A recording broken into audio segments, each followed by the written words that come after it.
Hi, Alicia. This is Jeff Miller here giving you a peer review. I had an opportunity to look at your lesson plan in detail along with both of your videos. And then looking at the rubric, like Dr. Massey had asked us to do, just kind of go through and just to see if there's any opportunities.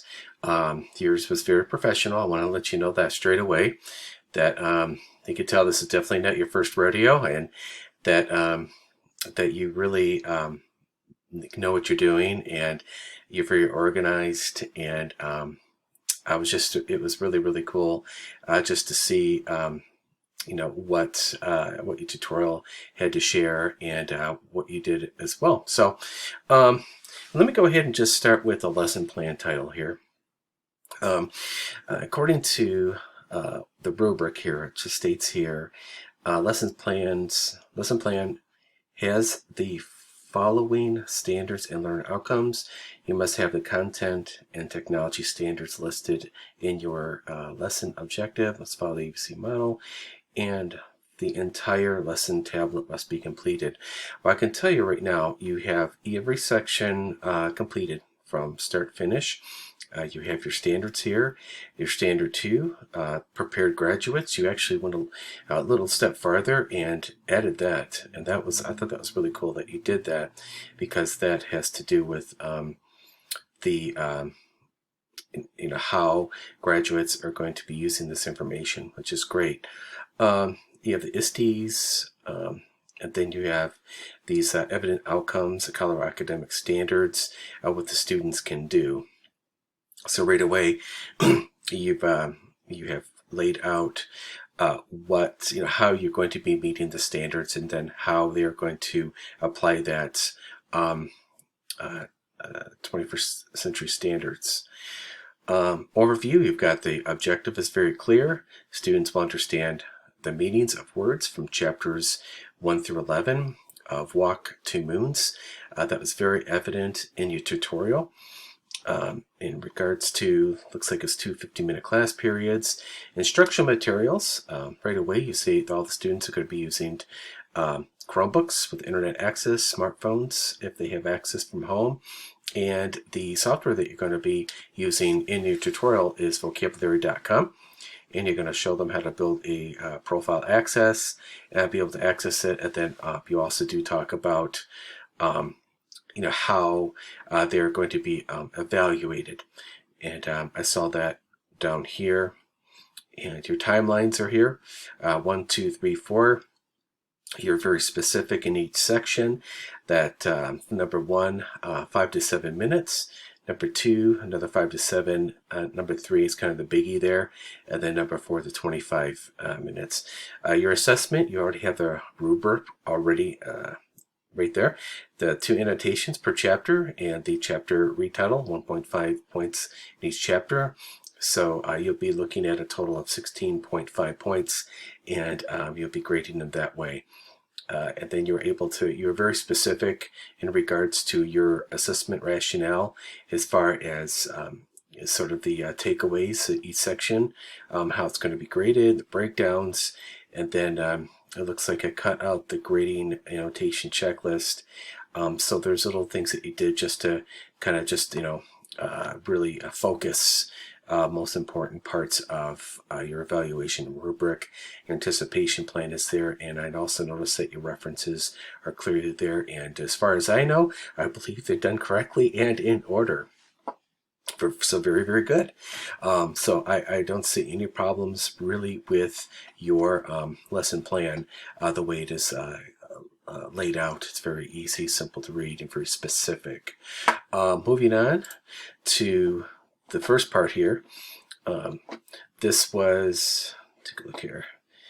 So with this, you were here just to show them how to create a vocab profile and how to access their assignments. You're very clear about that, step by step. And then what was very most important is I thought this was really cool that you really drive this home, is how to share it with you once the students have completed, because if they don't, that they may not get full credit for it.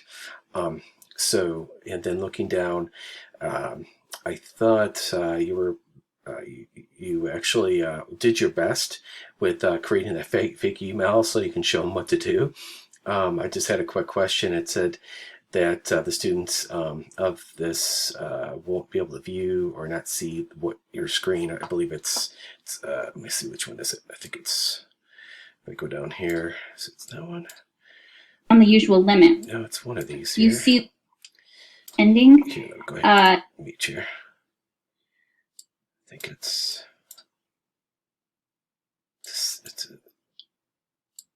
of course they'll be able to see all that. I think it was this page. But anyway, I was just wondering if the if the software had like a student viewer. Sorry about that. I got allergies here. So you could kind of walk them through as if you were the student. I didn't know if that would make a difference or not, as I felt that you did, explain it very well as you went through it, and went through this example of Dangle very specifically. You read each one, and then you I really like how this has got the hints down there, the 50-50. So you went ahead and demonstrated that. And I thought that was really cool how I kind of eliminated a couple of those on the next screen. Let me see what else here. So I liked how you prompted the students. How you were relating to them. You were actually speaking to them. I felt like a student just sitting here talking to you, or listening to you. I'm sorry, because you did really. Created this tutorial as if your students were sitting directly in front of you. So I really thought that was I did a really good job with that. And he did some paraphrasing as far as leading up to what you're going to be explaining, and you showed them how to click on those different assignments.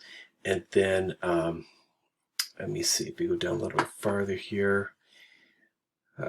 Once again, great explanation of how to use the software, especially this section. I think you did a really good job with really focusing on the most important parts of vocabulary.com as far as how you wanted to use it. As we get down a little bit farther, those are limited words, and then right to the very end, leading to, I like how you kind of took a little break here for a second, and then we went into sort of the assessment side of things. This 91%, 9,500, I like how you created extra points, like a point system, and said, hey, if we are, we're going to create a little friendly competition between all of you. I just want to, want you to keep track of these points, and so it's going to be important in how you do that. So. That was, I thought you did a really good job on that. Let me see what else here. The only thing maybe I was just a little bit unsure, and I think I got a little bit lost. Not that I don't already know how to do this, but how to take like a screenshot with each, what do you call it, a computer or a phone. How each device works. And I know that you mentioned that you were just going to, hey, guys, if you're a little bit unsure, just, swing by my desk, or, reach out to me, of course, through virtual, and ask me, how to do that. I just would have been, I was just wondering if maybe there was a way that you didn't have to do the screenshots, and that you could, if there's a way that you could just have the information uploaded into this. I'm not sure. I never used it before. I know it's very intuitive, and so I really can't speak as a subject matter expert, and especially when it comes to this software. But I was kind of excited, or I was kind of hoping to see maybe an example of what it looks like when a student has completed that assignment, and what information that it was able to gather in place of having the student having to do the screenshot. But again, if it works for you, great. It's probably something that not all software works the same way, but I would certainly maybe kind of look into that. But other than that, You were very professional. You explained things very, very well, and I felt that your volume was appropriate. All your steps are very specific and detailed, and you did account for any of those nuances that a student might encounter. And once again, that has to do with the screenshots, and then also some other things in which would help them be successful. But you were very clear on what they needed to do in order to be successful with this assignment. So good job, and we will talk to you later. And thank you very much for allowing me to do this peer review.